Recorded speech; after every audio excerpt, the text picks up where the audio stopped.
Welcome back to our channel, dear friends. Thank you for choosing to spend your precious time here again. Today, we are going to dive into a topic that might seem subtle, even quiet, but carries an extraordinary weight in our spiritual journey and daily lives. It's about the words we speak, the sentences we form, and the tones we use, the profound impact of our speech. So here's the question at the heart of our video. Why is restraint in speech considered the highest form of spiritual practice? We often associate spiritual growth with meditation, chanting, rituals, and retreats. But among all these, there's a more constant practice, one we engage in daily, often unconsciously. We speak, and through that speaking, we reveal not just our opinions, but our minds, our emotions, our karma. In the teachings of Qigong and many other enlightened masters, the power of speech is considered one of the most overlooked aspects of personal cultivation. The voice, after all, is the bridge between our inner world and the outer world. What we say is what we build, or what we destroy. Let's begin with a story. A young man once visited a temple, troubled by constant conflict in his family. He had tried various practices, meditation, sutra reading, offerings, but nothing seemed to heal the rifters. He asked a senior monk what he should do. The monk replied, "Observe your words. Speak as if each sentence costs you a drop of blood." That image struck him deeply. Speech as sacrifice. Speech as offering. Over the weeks, the man began to listen more. He spoke less. When he did speak, he chose words with intention. He refrained from interrupting, judging, correcting, or boasting. He even began to hear the unspoken needs in others' silence. Gradually, his home became quieter, not with suppression, but with peace. The arguments lessened, the tenderness increased. His presence alone became healing. Why? Because his words were no longer weapons. They had become instruments of clarity.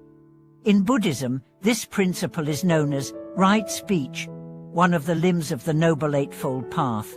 But what does right speech truly mean? It means no lying, no divisive speech, no harsh speech, no idle chatter. Let's explore these. Lying, even when subtle, breaks trust not only with others but within yourself.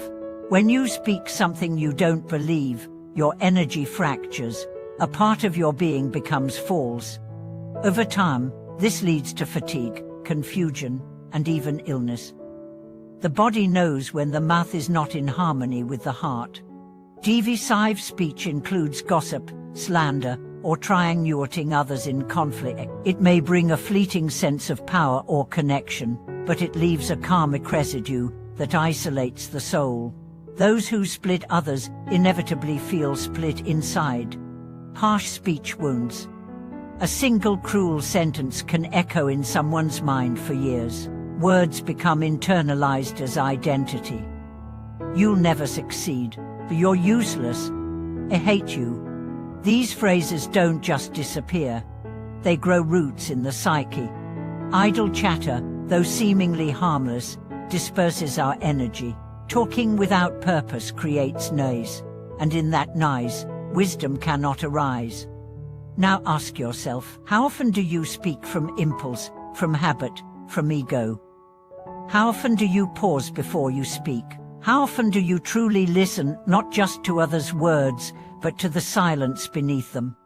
In monastic life, silence is not just a discipline, it is a teacher. In the silence, you hear yourself more clearly. You become aware of the inner commentary. You learn what needs to be said, and what doesn't. The greatest masters often speak the least. And when they do speak, their words are unforgettable. Why? Because they are saturated with presence. Their words are born of stillness, not reaction. Shurangamamantra teaches, words are like arrows. Once released, they do not return.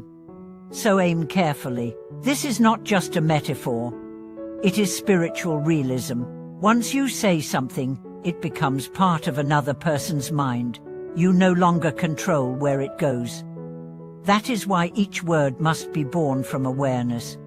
There's another reason speech is so powerful. It shapes your karma. Every word spoken with anger, pride, greed, or delusion plants seeds. Those seeds will bloom, perhaps not today, but someday. Likewise, words of truth, compassion, encouragement, or forgiveness also plant seeds. They too will return. Let's consider a scenario.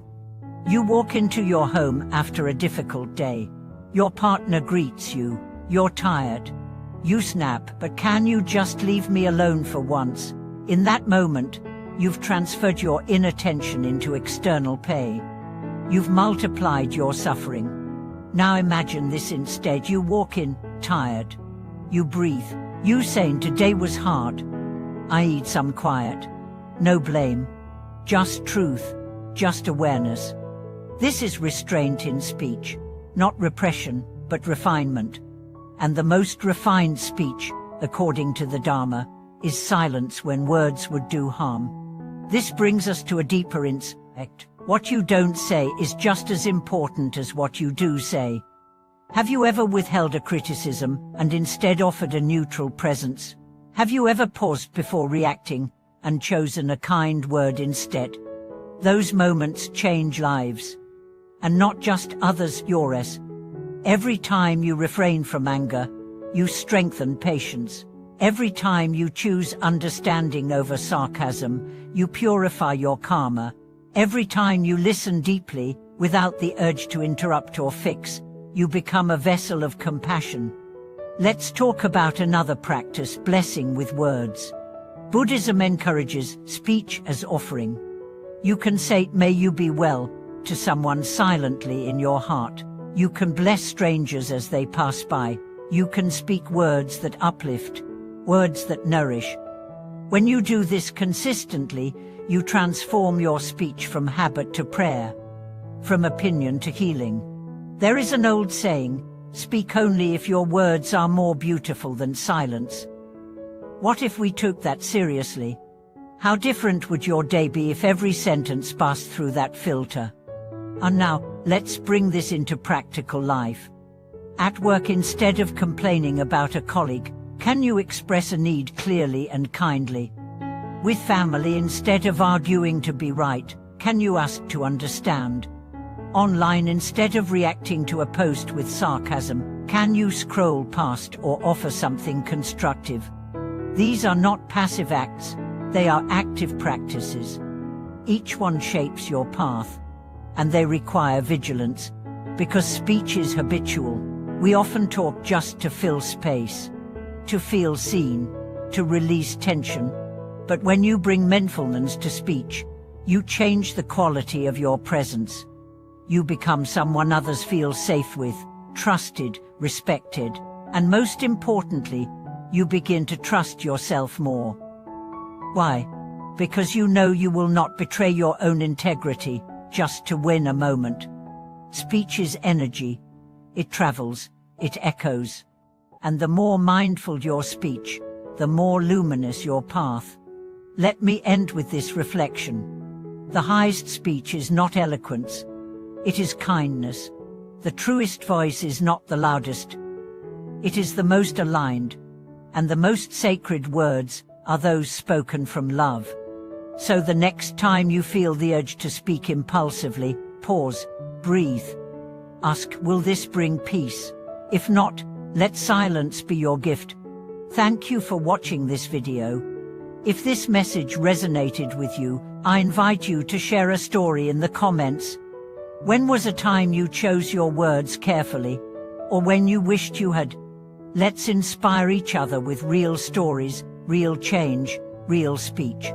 Please subscribe, like, and share with others who are ready to walk the path of mindful communication. Until next time, may your words be wise, your silence be golden, and your presence be a balm to the world.